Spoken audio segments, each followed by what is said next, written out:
Deus. Aleluia. Glória a Deus.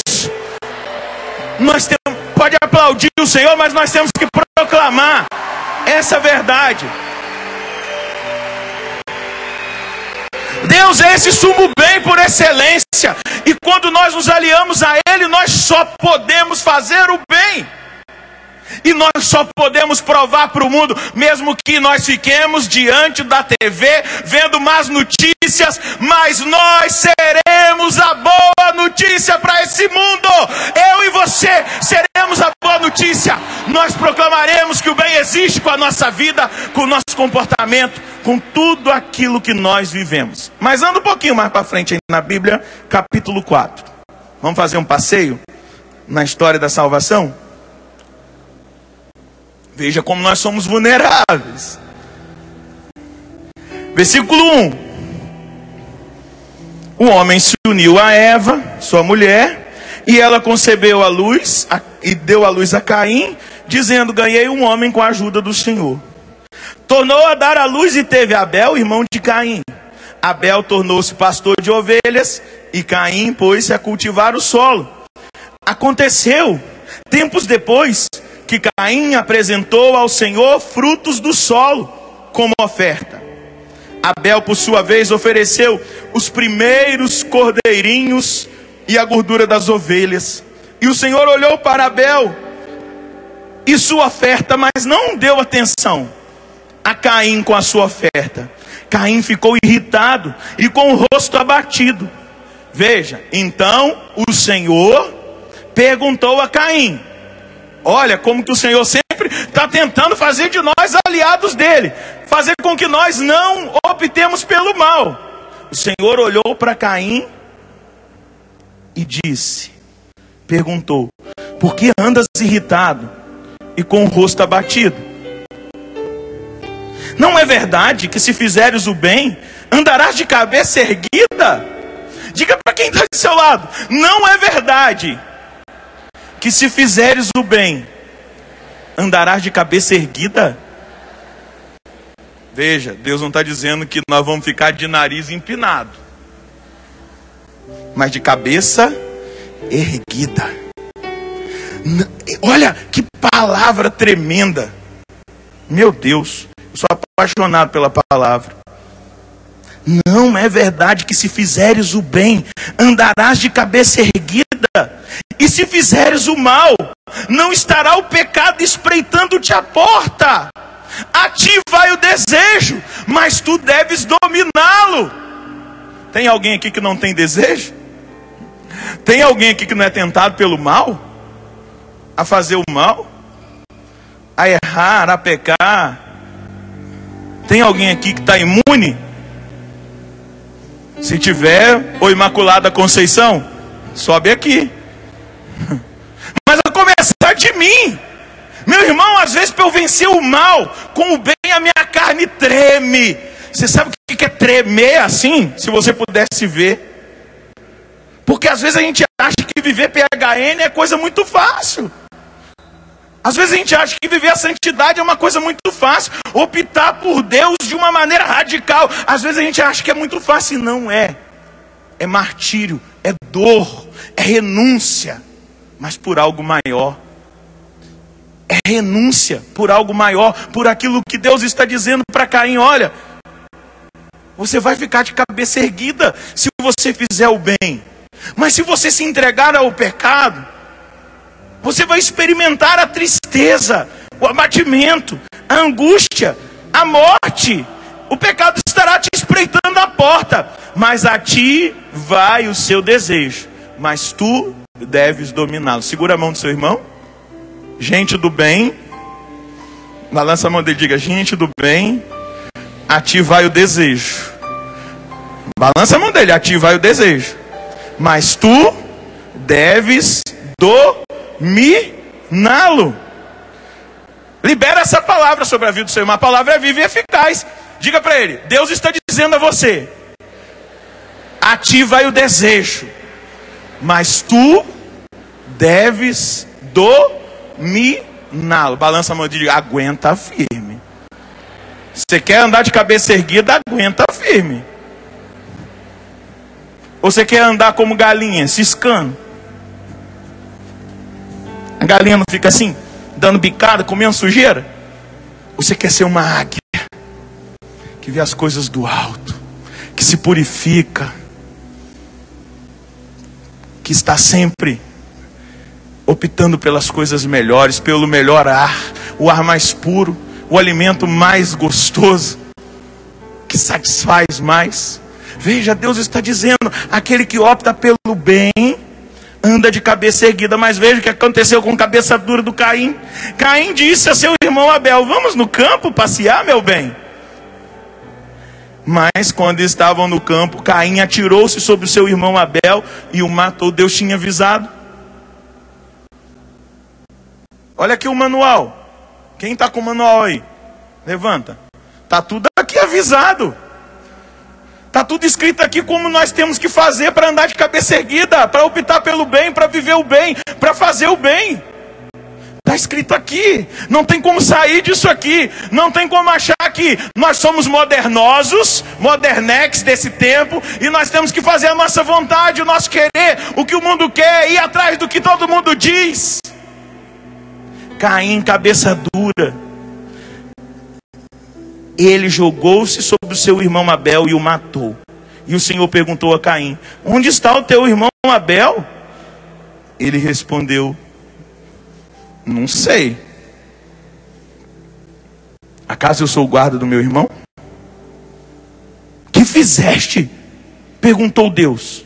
Do solo está clamando por mim a voz do sangue do teu irmão. Veja, jovens, como nós podemos deixar de ouvir a voz de Deus e escutar a nossa voz interior, humana meramente, a voz dos nossos desejos, das nossas vontades, e como os nossos desejos e a nossa vontade pode nos levar a uma experiência de morte, de afastamento de Deus, de não fazer uma opção pelo bem. Meu irmão, minha irmã, entenda isso. Eu e você precisamos escutar essa voz do Senhor, que fala a nós pela palavra, que nos direciona. Ele é o sumo bem e Ele tem o bem para nós. E como Deus é capaz de transformar um mal num grande bem. O meu pai estava com um tumor maligno no pescoço. Fez 5 sessões de quimioterapia, 38 de radioterapia e não resolveu. Voltou ao médico, o médico propôs mais algumas sessões, e ele foi a um outro especialista e ele disse: não adianta, tem que fazer uma cirurgia. E esse especialista, ele foi num hospital do câncer em Muriaé, Minas Gerais. Esse hospital se chama Fundação Cristiano Varela.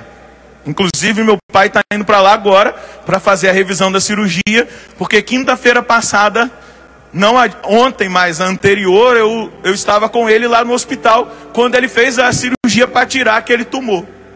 Mas como eu fui edificado naquele hospital, no meio daquele sofrimento todo, de tantas pessoas doentes, eu estava lá ansioso, angustiado, orando pela cirurgia do meu pai. Chegou um senhor de bigode, e ele disse: padre, que bom o senhor está aqui. Falei: olha, tudo bem com o senhor? Várias pessoas me conheceram, me abraçaram, conversamos, partilhamos, tiramos foto. E eu estendi a mão para ele e falei: se o senhor é funcionário do hospital? Ele disse para mim: padre, eu sou o primeiro funcionário. Falei: é mesmo? Ele falou assim: fui eu que fundei esse hospital. Falei: é mesmo? Como que foi? Ele me contou: eu perdi o meu filho de 22 anos num acidente de carro. Quem aqui tem 22 anos? Levanta o braço. Olha aí, na sua idade. O meu filho estava vindo e ele sofreu um acidente a 20 quilômetros da nossa cidade. Padre, eu perdi o chão, a minha vida perdeu a direção, o sabor, o brilho. Eu fiquei deprimido, precisei fazer tratamento médico. E depois que eu melhorei, eu me perguntei: quais são as coisas que mais matam hoje? E ele fez uma pesquisa. E ele descobriu que o que mais matava as pessoas era acidente de carro. aquilo que o filho dele tinha sofrido. Depois, a segunda coisa, ele falou: acidente eu não posso evitar, eu não tenho como fazer nada. A segunda coisa que ele descobriu era problema de coração, problema cardíaco. E ele falou: mas morrer do coração não é tão mal, né? Você dá um piripaque e cai e pronto. Está resolvido. E ele descobriu que a terceira coisa que mais matava era o câncer. E ele falou: é uma das coisas que gera muito sofrimento. Então eu vou pegar a herança do meu filho, a fazenda que era dele, e eu vou construir um hospital de câncer para cuidar das pessoas doentes. Veja como Deus é capaz de transformar um mal num grande bem. 95% dos atendidos lá naquele hospital, inclusive o meu pai, são atendidos gratuitamente. Com o melhor atendimento, com as melhores máquinas de radioterapia, de quimioterapia, com atendimento embalsamado inteirinho, parece que está vivo, porque ele tinha um cavalo, e ele era muito amigo desse cavalo, era um cavalo muito bom de prova, e quando ele morreu, o cavalo ficou tão triste, ficou doente, teve que ser sacrificado. E o pai mandou embalsamar o cavalo. Aí tem uma imagem de Nossa Senhora e o cavalo lá dentro de uma sala. A pessoa sabe transformar, optando pelo bem. Ela consegue transformar um mal num grande bem. Depois eu conheci a mãe do Cristiano, conheci os irmãos do Cristiano, vieram todos me conhecer, me cumprimentar, conversamos, partilhamos, e eu vi, meu Deus, que coisa mais profunda, que decisão mais acertada, de não parar no mal, mas fazer um bem. Deus tinha dito para Caim: não siga os sentimentos do seu coração, os desejos do seu coração. Cuidado, ativa aí o desejo, mas tu deves dominá-lo. Quantas vidas estão sendo salvas por essa opção pelo bem? Gente do bem. Deus faz, Deus junta. Segura na mão de quem está do seu lado e diga: gente do bem. Deus faz, Deus junta da gente do bem. Dá um sorriso bem carismático e bem jovem para quem está do seu lado. Dê um sorriso para ele e diga: esperando você, rapaz! Esperando você, moça! Esperando você, a sua manifestação de gente do bem. Gente que deseja fazer o bem. Anda um pouquinho mais aí na Bíblia, agora nós vamos ver uma grande tragédia.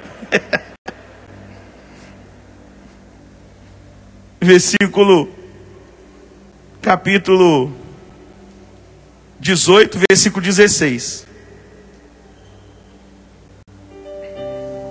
Eu sempre incentivo a gente do bem a fecundar os lugares estragados. Está ali o meu amigo Breno Anaia. Quantos anos, meu filho, que você tem? 19 anos e já é vereador em Cachoeira Paulista. Está ali, ó. Incentivei muito, não foi? Vai mesmo, não é? Vai, porque nós não temos que ter medo de purificar aquilo que está sujo. E como a nossa política está suja? E se gente do bem não entrar na política, como é que vai ser? Nós vamos entregar tudo para o bandido? Para os corruptos? Gente do bem, eu rezo tanto por você, meu filho, para você ser fiel. Tá, ele e o irmão dele são gêmeos, belezinha. O Bruno e o Breno. Gente do bem, a gente tem que fecundar na escola, na faculdade. Nós temos que fecundar na sociedade, aonde nós formos. Depois que a gente sai da missa, vai ali para a praça bater um papo. Nós não podemos ser igual a todo mundo. Nós somos diferentes, porque somos melhores? Não, porque nós somos gente do bem. O bem existe. O bem é acessível. O bem pode ser feito. A opção que eu faço faz a diferença. Veja, olha que tragédia. Versículo 16 do capítulo 18. Os homens levantaram-se e voltaram os olhos em direção a Sodoma. Os anjos de Deus que foram enviados a Abraão. Abraão os acompanhou para deles se despedir. E o Senhor disse consigo: Senhor Deus, acaso eu poderei ocultar a Abraão o que eu vou fazer? Abraão era amigo de Deus. Pois Abraão virá a ser uma nação grande e forte, e nele serão abençoadas todas as nações da terra. De fato eu escolhi para que ensine os seus filhos e a sua casa a guardarem os caminhos do Senhor, praticando a justiça e o direito, a fim de que o Senhor cumpra a respeito de Abraão o que ele prometeu. Então o Senhor disse: o clamor contra Sodoma e Gomorra cresceu e agravou-se muito o seu pecado. Eu vou descer para verificar se as suas obras correspondem ou não ao clamor que chegou até mim. Deus está falando para Abraão. Partindo dali, os homens se dirigiram a Sodoma, enquanto Abraão ficou ali na presença do Senhor. Então, aproximando-se, Abraão disse: vais realmente exterminar o justo com o ímpio?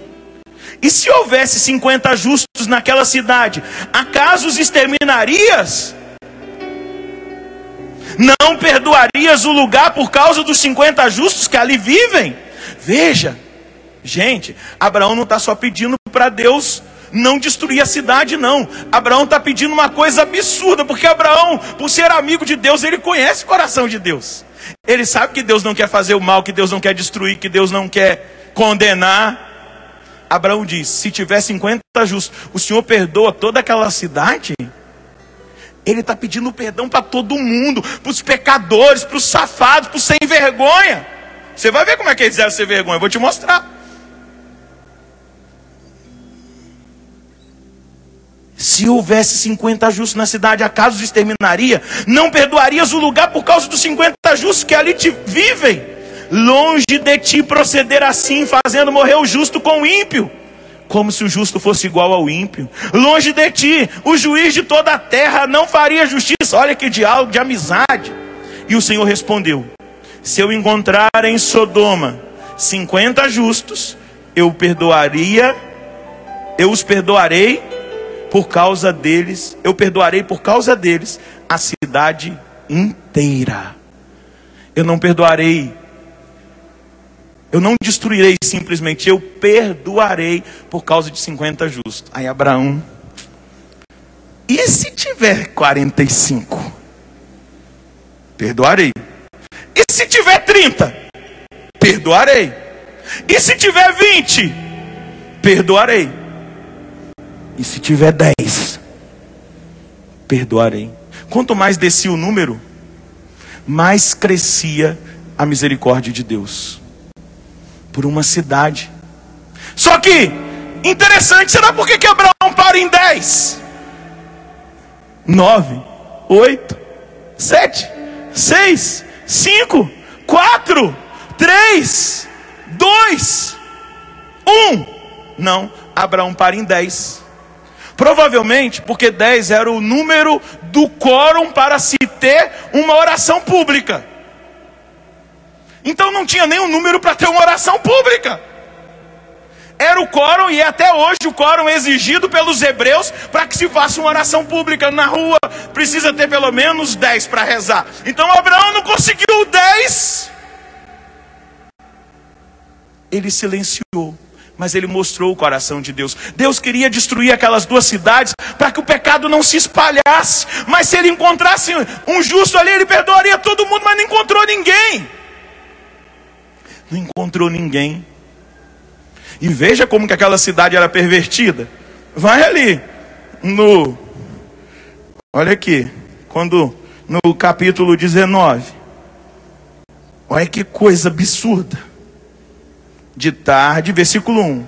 Os dois anjos chegaram a Sodoma. Ló estava sentado à porta da cidade. E ao vê-los, Ló se levantou, saiu-lhes ao encontro, prostrou-se com o rosto em terra e disse: meus senhores, rogo-vos que venhais à casa do vosso servo para lavardes os pés e perdoai-tardes. Amanhã cedo ao despertar seguireis o vosso caminho. Mas eles responderam: não, nós vamos passar a noite na praça. Ló insistiu muito com eles, de modo que foram com ele para casa, onde lhes preparou um jantar e alguns pães. E eles comeram. Ainda não foram dormir. quando os homens da cidade, os habitantes de Sodoma, cercaram uma casa. Olha, escuta, moços e velhos vieram todos, sem exceção, chamaram Ló e disseram: onde estão os homens que vieram à tua casa esta noite? Traze-os até aqui para que nós tenhamos relações com eles. Relações de amizade? Não, relação sexual. Eles queriam pegar os anjos de Deus. Olha, que perversão. Para que nós tenhamos relações com eles. Os homens, desde os mais velhos aos jovens. Ló saiu à porta, fechou-a atrás de si e lhes disse: por favor, meus irmãos, não façais semelhante maldade. Vede, eu tenho 2 filhas, elas são ainda virgens. Veja ao que ponto que Ló chegou para proteger os homens de Deus. Elas são virgens, vou trazê-las para fora. Vocês podem fazer com elas o que vocês bem entenderem, mas nada façais a este homem, pois eles vieram a acolher-se sob o meu teto. E eles lhe disseram: fora daqui, este indivíduo veio como imigrante e pretende ser juiz? Pois bem, nós vamos te fazer algo pior do que a eles. Avançaram violentamente sobre Ló e já estavam para arrombar a porta. Mas os hóspedes intervieram, puxaram Ló para dentro de casa, fecharam a porta, feriram de cegueira os homens que estavam fora, desde o menor até o maior, de modo que eles não podiam mais encontrar a porta. Viu? Deus não encontrou ali oportunidade de transformar aquele mal num bem. Até os anjos que ele enviou, eles queriam transar com eles. Veja a perversão, a maldade que estava naquela cidade. Mas a intenção de Deus é sempre que o pecador se converta e não que ele morra. A intenção de Deus é sempre salvar. E a intenção de Deus estava expressa na oração de Abraão. Porém a maldade, o pecado, vejam, eles produzem em nós. Versículo 19 do capítulo 2 do profeta Jeremias. Anota aí, eu vou ler para você. Teu crime te castigue, tua infidelidade sirva para a tua correção. Reconhece e vê como é ruim e amargo teres abandonado o Senhor teu Deus, e não teres mais o meu temor, oráculo do Senhor dos Exércitos. Veja, essa é a tristeza, essa é a amargura que o Senhor quer salvar o homem, libertando do pecado. Mas é necessário, meu irmão, é necessário, minha irmã, uma transformação de dentro, a partir de dentro, uma grande ocasião de bem. Um início a partir do qual Deus pode começar para mudar o mal em bem, o ódio em amor, a vingança em perdão. Deus quer nos transformar e quer fazer de nós gente do bem. Nós precisamos acreditar que o bem existe e que nós precisamos ser do bem. A misericórdia de Deus é infinita. Depois você vai ver como a misericórdia de Deus, ela é expressa na história da salvação, ainda no profeta Jeremias. Anota aí para depois você ler. No profeta Jeremias, Deus vai dizer pela boca do profeta: percorrei as cidades de Jerusalém, olhai e descobri, procurai também nas praças se há alguém que pratique o direito, alguém que busque a sinceridade, para que então eu perdoe a cidade. Veja, precisavam de 10. Em Jerusalém, a misericórdia de Deus procura um e não encontra, e a cidade é entregue ao inimigo. Sabe que na sua cidade Deus está encontrando justo? 10, 9, 8, 7, 6, 5, 4, 3, 2, 1. Dá uma olhadinha para quem está do seu lado. Diga para ele: me ajuda aí, hein? Diga: me ajuda aí. Você tem que ser gente do bem, porque o bem existe. Segura na mão desse irmão, balança a mão dele e diga: faça a opção. Balança a mão dele e diga: faça a opção pelo bem. Ser gente do bem. E você vai ser feliz, andar de cabeça erguida e ser um grande sinal lá na Sodoma e Gomorra, onde você vive. Naquela cidade. Qual que é o nome da sua cidade? Hã? Eu não escutei. Qual é o nome da sua cidade?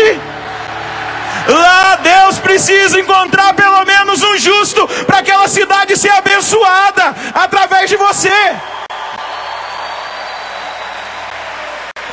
O bem existe, nós podemos experimentá-lo, nós podemos vivê-lo, nós podemos transmiti-lo, nós podemos fazer o bem. Mas veja como que Deus é maravilhoso, para não correr o risco de não encontrar nas nossas cidades. Porque tem gente que chega para mim: padre, mas caiu fogo sobre Sodoma e Gomorra, será que não tinha que São Paulo ser destruído? Não. Você já foi no Parque do Ibirapuera? Falei: já, caminhei lá. O que você viu? Não posso nem falar aqui na televisão o que eu vi. De dia, com os meus olhos. Mas se eu não acho que São Paulo tinha que ser destruído, então cair fogo do céu. Itaperuna, minha cidade amada, Cuiabá, cidade do Peter, será que diante da perversão, da maldade que nós sabemos que existe, nós vemos, sai nos jornais, Deus, para não correr risco, o que ele fez? Mandou um anjo em Nazaré da Galileia para perguntar se aquela menina de 16 anos aceitava ser a mãe do justo que evitaria a destruição da humanidade para o resto da vida. Olha onde a misericórdia de Deus chegou. Ele enviou um justo que se encarnou. O próprio Deus se encarna para que o justo fosse encontrado em todos os lugares e a destruição nunca mais atingisse a face da terra, porque Deus é o bem supremo. Quando você perguntasse assim: será que a minha família não merecia ser destruída por causa dessa situação? Será que a minha cidade, o meu bairro, o Brasil, diante de tudo isso que nós temos visto, não merecia? Você vai lembrar que existe um justo no meio de nós. Ele tem um nome e ele se chama Jesus Cristo, e ele veio para nos salvar. Deus amou tanto o mundo que enviou o seu Filho unigênito, para que todo aquele que nele crê não pereça, mas tenha a vida. Deus não enviou o seu Filho ao mundo para condenar o que está no mundo, mas para salvar. Entenda como que o bem existe, como nós podemos experimentá-lo. O bem tem um nome, e o nome do bem é Jesus Cristo, e nós podemos fazer uma experiência pessoal com Ele, deixá-lo transformar a nossa vida e levar-nos a fazer o bem todos os dias, a dar uma resposta diferente, a perdoar, a amar, a não nos drogar, a não beber, a não nos prostituir. O bem está no meio de nós e Ele nos transforma. Tem um amigo meu que ele me liga todos os dias. Onde ele estiver no Brasil, ele não deixa de me ligar. Muito presente. E ontem ele me ligou, e a gente estava conversando, e ele falou assim: padre, quando a gente é amigo, a gente não consegue mais ver os defeitos do outro, né? Não consigo ver muito defeito no senhor, o senhor não vê defeito em mim também? Eu dei uma risada, falei: pior que é verdade, né? Eu assisti um filme uma vez que marcou a minha vida, chamado Homem Sem Face. Eu acho que é até o testemunho do Mel Gibson. Muito antigo. E eu lembro que aquele filme marcou a minha vida porque ele tinha uma cicatriz muito feia no rosto. Ele tinha se isolado no alto de uma montanha porque as pessoas tinham medo dele. Ele usava o cabelo grande para fechar a cicatriz. E um dia uma adolescente, um jovenzinho, foi se aproximando, ficou amigo dele, conquistou ele. E um dia o menino chegou e ele estava com o cabelo amarrado e aquela cicatriz estava em evidência.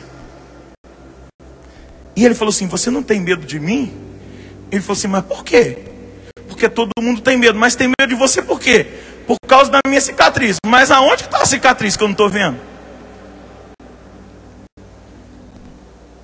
O amigo não consegue ver. E aí, quando esse meu amigo me disse isso ontem, eu lembrei de algo que eu ouvi no PHN, não sei qual, que me marcou. Eu ainda estava sentado aí onde você está. O Dunga contou uma história que me marcou pro resto da vida, e eu quero contá-la para você. Um dia, Jesus estava caminhando pelo deserto, junto com Pedro, Tiago, João, os apóstolos, fazendo uma festa, maior alegria. E Pedro, como era para frente, né, para frentex, já estava lá na frente, e os outros lá conversando com Jesus. E Pedro começou a gritar: Jesus, muda o caminho. E Jesus continuou. E Pedro pulava: Jesus, passa para o outro lado. E Jesus continuou. Jesus, você está me escutando? Não vem para cá não. Jesus chegou: Pedro, você está ficando doido? Que gritaria é essa? Ele falou: Jesus, é porque tem um cachorro morto aqui, está fedendo, eu não queria que o senhor sentisse o fedor dele. Aí Jesus abraçou o Pedrão e falou: Pedrão. Ele falou: mas está podre, está fedendo, está estragado. Pedrão, olha os dentes desse cachorro como são lindos. Deus consegue ver na podridão algo de bom, porque Ele é o bem por excelência. Deus consegue ver o bem em você. Deus consegue ver o bem no seu pecado. Aonde você está, eu não sei. Eu não sei. O Peter começava a dizer: padre, eu gosto de estar trabalhando com o senhor, porque eu lembro daquele... Deus viu a criatura fedorenta, drogada, cheia de cachaça, num baile funk, e Ele viu uma coisa boa em mim. Ele consegue enxergar algo de bom em nós, porque Ele é o bem. Ele é o bem, você é gente do bem. Ele consegue ver, talvez seu pai não veja, talvez seus amigos não vejam, talvez os professores não vejam, a sociedade não veja, mas Deus consegue ver. Está estragado, está podre, mas olha os dentes dele, que coisa linda, que espetáculo, que espetáculo.